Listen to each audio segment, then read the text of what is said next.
bay đi.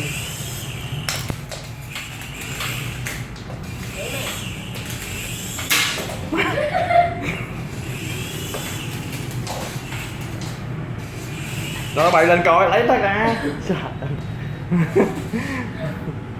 Để lên trên này nè, em để lên trên này nó mới dễ bay chứ đừng để lên trên.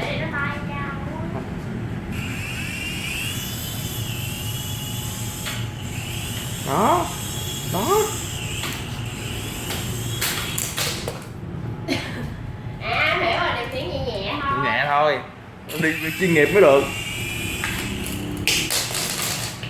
Tắm luôn. Cái bài em kêu à. Chế gì vui quá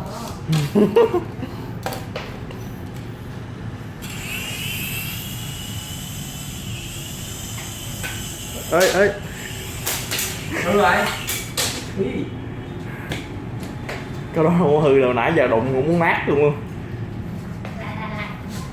Khoan, ví dụ mình vô đây á, mình vô đây, mình đi ra là mình bẻ ra đúng không? Không biết anh chưa? Nãy giờ em bẻ ra nó không có ra. Anh không có định vị được nó. Sao cho nó rớt dưới hoài vậy? Ra rồi, ra. Anh phải cho nó bay lên.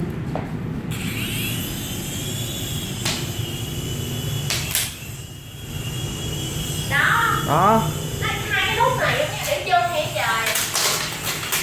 Hai cái nút này nè. Không có làm được. Em chỉ cần bay cái nút bút thôi đúng không? Chỉ có cái nút này là được thôi à. Hai cái nút kia giống như để chân vậy đó. Anh phải gạt cái này lên đúng không?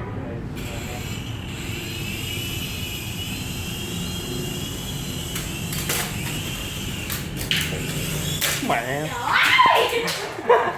Chém cũng chạy chém Như vậy là cái này là nó điều hướng thấy cha, điều hướng bay rồi. cái này nó không có để chân thôi à. À, để hồi rồi để có mấy vô nó không có tác dụng gì hết trơn. Nó không quay